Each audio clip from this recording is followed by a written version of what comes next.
बेटा, हमारे घर की बहुएं जॉब नहीं करती हैं।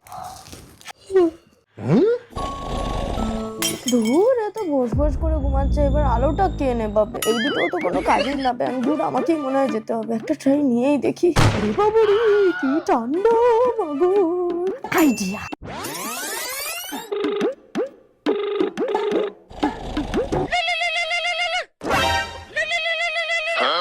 হ্যালো মা, আমি ভাবছিলাম একটু গরম গরম চা বানাবো। জাস্ট ইমাজিন করুন, শীতের রাতে গরম গরম চা।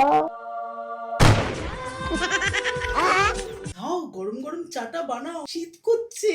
না মা, একটা প্রবলেম আছে, চা পাতা তো ফুরিয়ে গেছে, আমি তো ওটা ভুলেই গেছিলাম। ও শিট। ঠিক আছে, আমি গেলাম শুতে। আচ্ছা শোনো না মা, তুমি যখন এসছো, যাবার সময় একটুখানি